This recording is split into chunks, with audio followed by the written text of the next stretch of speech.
பாபா ஓர் கருணாலயம், பாதம்தான் கமலாலயம்.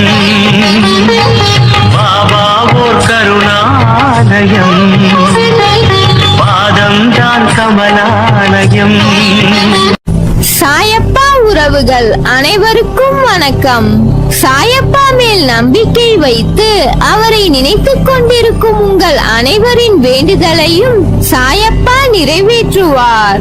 நல்லதையே நினைப்போம், நல்லதே நடக்கும். என்றும் சாயப்பாவின் அருள் உங்களுக்கு இருக்கும். நம் மனதிற்கு இதமான சாயப்பாவின் இன்றைய அருள்மொழியை கேட்போமா? அன்பு குழந்தையே, உன் கனவுகள் எல்லாவற்றையும் நான் அறிவேன். அதை தகுந்த நேரத்தில் உனக்கு நிஜமாய் அதை நினைவாக்கி கொடுப்பேன். உன்னை யார் முன்னிலையிலும் தாழ்ந்து போக விடமாட்டேன். உன்னை மிக விரைவில் வெற்றி கிரீடத்தால் அலங்கரிக்க போகிறேன். அதற்கு கொஞ்சம் பொறுமையாக இரு. அதற்கான வாய்ப்பையும் உனக்கு ஏற்படுத்தி தரப்போகிறேன். வாய்ப்பை உன்னுடன் நான் இருந்து அதை பயிற்றுவிக்க போகிறேன். உன் மனதில் ஓடும் அனைத்து எண்ணங்களையும் அறிவேன். உன்னை பின்னுக்கு தள்ளும் அனைத்தையும் நான் துரத்தி அடிப்பேன். உனக்குள் முன்னேற வேண்டும் என்ற எண்ணம் தீயாய் எரிவதை பார்க்கிறேன். ஆனால் அது விதி என்னும் காற்று வீசுவதால் நெருப்பானது அங்கும் இங்கும் ஆடிக்கொண்டிருக்கிறது. அது உனக்கு சில உலகியல் நடைமுறையை புரிய வைப்பதற்கு நான் போடும் ஒரு விளையாட்டு. அதில்தான் நீ இப்போது உள்ளாய். அதை போராடி அழுகையும் துன்பமாய் வந்த போதிலும் அதில் நிலை பெற்று உறுதி பூண்டாய். என்னிடம் என் குழந்தையாக ஆகிவிட்டாய். இருப்பினும் மாயையும் விதியும் உன்னை ஆட்டுவிக்கும் போது நீ கலங்குவதை பார்த்து என் மனம் துடிக்கின்றது. உன்னை கலங்க விட மாட்டேன். உன்னுள் எழும் முன்னேற வேண்டும் என்கின்ற எண்ணம் இப்போது காட்டு தீயாய் உருவெடுக்கும். அதை எதனாலும் அணைக்க முடியாது.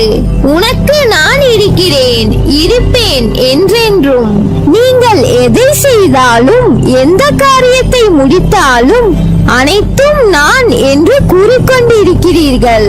இந்த எண்ணத்தை உடனடியாக உன் மனதில் இருந்து அகற்றிவிடு. நான் நான் என்று சொல்லிக் கொண்டிருக்கிறாய் அல்லவா? அந்த நான் யார் என்று சற்று உள்ளே பாரேன். இந்த நான் என்னும் எண்ணம் இருந்து வருகிறது என்று கவனத்தை உள்முகமாக திருப்பு. இந்த உடலை நான் என்று சொன்னால் தூக்கத்தில் உடல் குறித்த நினைவு இல்லையே. ஆனால் சுகமாக தூங்கினேன் என்று மறுநாள் சொல்கிறாய். அப்போது இந்த தூக்கத்தை யார் அனுபவித்தது? விழித்திருக்கும் போது இந்த நான் உள்ளது. உடலும் உலகமும் மறைந்த தூக்கத்திலும் இந்த நான் என்பது இருக்கிறது. எனவே இந்த நான் என்னும் உணர்வு எங்கு உற்பத்தியாகிறது என்று தேடினால் மெல்ல இந்த நான் தன்னுடைய பிறப்பிடமான ஆத்மாவிற்குள் சென்று ஓடி ஒளிந்துவிடும். நான் தான் என்ற அகந்தையை அகற்றுங்கள். எதற்காகவும் எப்போதும் கவலை வேண்டாம். நான் இருக்கிறேன், கலங்காதே. நான் உன்னை கைவிட மாட்டேன். என்னை நினைத்து அமைதியாக இருங்கள். உங்களை காக்க நான் இருக்கிறேன். உங்கள் இதயத்தில் நான் சுகமாக இருக்கிறேன். வாழ்க்கையில் நீங்கள் சந்தித்த சிலர் உங்களை ஏமாற்றி இருப்பார்கள். சிலர் உங்களை சோதித்து இருப்பார்கள். சிலர் உங்களை பயன்படுத்திக் கொண்டு பிறகு அவமானப்படுத்தி இருப்பார்கள். இவை எல்லாம் உங்களுக்கு அவர்கள் கற்றுக் கொடுத்த பாடங்கள் ஆகும். அவர்களால் தான் இன்று நீங்கள் மிகச்சிறந்த மனிதனாக வாழ்கிறீர்கள். நீங்கள் எவ்வளவு உயர்ந்தவர்கள், எவ்வளவு மேன்மையானவர்கள் என்று உங்களை பார்க்கையில் எவ்வளவு பெருமையாக உள்ளது தெரியுமா? வாய்ப்புகள் விலகும் போது அதை எண்ணி கவலைப்படாமல் எல்லாம் நன்மைக்கே என்று தொடர்ந்து முயற்சி செய்தீர்கள். அதனால்தான் இன்று வாழ்க்கையில் மிகப்பெரிய வெற்றி அடைகிறீர்கள். இன்னும் பல வெற்றிகள் உங்களை தேடி வரும். மரங்கள் வளர்ந்து இலைகளால், காய்களால், கனிகளால், பூக்களால் இருக்கும் மரத்தை ரசிக்க யாருக்குதான் பிடிக்காமல் இருக்கும்? ஆனால் அந்த நிலை வருவதற்கு அந்த மரம் படும் பாடு தன்னையும் காத்து, தன்னை நம்பி நிழல் தேடி வரும் அனைவரையும் காத்து, தன் மேல் அடைக்கலமாய் தங்குவதற்கு வரும் உயிரினங்களையும் காத்து மிகப்பெரிய நிலைகளை கடந்து வருகிறது. அப்படி இருக்கையில் மனிதன் தன் நிலையில் வெற்றிகரமாய் நின்றிட எதிர்கொள்ள வேண்டியதும் கடினமாகத்தான் இருக்கும்.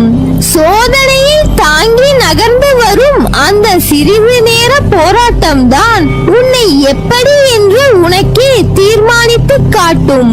ஒரு தாய் தன் பிரசவ வலியின் போராட்டத்தை தாங்கிய அந்த நிமிடங்களுக்கு பிறகுதான் உயிருக்கு மேலான குழந்தையை ஈன்று எடுக்கிறாள். தந்தை எத்தனையோ போராட்டங்களை தன் குடும்பத்தை தாங்குவதற்காக எதிர்கொள்கிறார். இதை போல ஒவ்வொரு கட்டத்திலும் போராட்டம் இருக்கத்தான் செய்யும். அப்பா, அப்படி என்றால் வாழ்க்கை என்றாலே போராட்டம் தானா என்றால் இல்லை. ஆனால் வாழ்க்கை என்றும் ஒரு கோட்டில் செல்லாது. அதை அடுத்த கட்டத்திற்கு எடுத்து செல்லும் போது அதன் நிலை பெரிது. அதற்கான சூழல் மாறுபடும். அதுதான் போராட்டமான நேரம். போராட்டங்கள் தான் வாழ்க்கையை வாழ கற்றுக் கொடுக்கும். அதைதான் உன் அப்பா போதித்து வருகிறேன் உன்னிடத்தில். வெற்றி அடைந்தால் அடுத்த போராட்டம் இல்லையா என்றுதானே உன் கேள்வி. உன்னுடைய வாழ்க்கை அடுத்த கட்டத்திற்கு எப்பொழுதெல்லாம் செல்கிறதோ அப்போது போராட்டம் தொடரும். இந்த போராட்டத்தின் வெற்றி என்பது மிக விசேஷமானது. எதனால் என்றால் உன் வாழ்க்கைக்கான முதல் தளம் போராட்டம்தான்.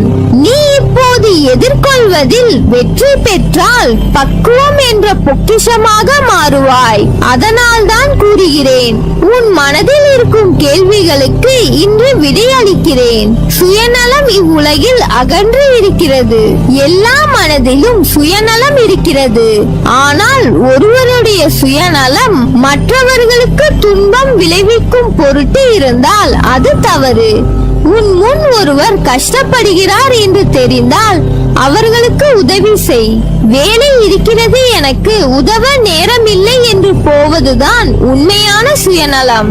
சில பேர் தாங்கள் முன்னேற வேண்டும் என்பதற்காக மற்றவர்கள் முன்னேற கூடாது என்று நினைப்பது சுயநலம்.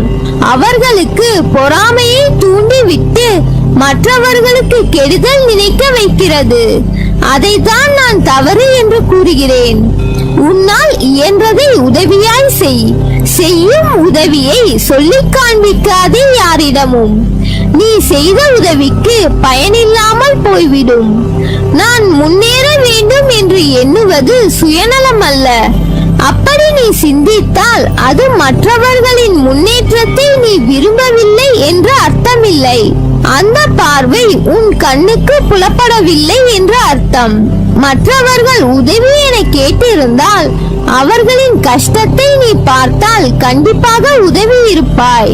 அதில் தவறில்லை. உனது நல்லது கெட்டது என அனைத்துமே நான் அறிவேன். உன்னிலும் உன்னை சுற்றியும் எல்லாம் நான் நல்லதாய் நடக்கச் செய்வேன். உன் தாய் தந்தையாய் நான் இருப்பேன். உன்னை என் இதயத்தில் சுமந்து அரவணைப்பேன். நீ என் பரிபூர்ண அருளும் ஆசீர்வாதமும் அன்பும் பெற்ற என் செல்ல பிள்ளை.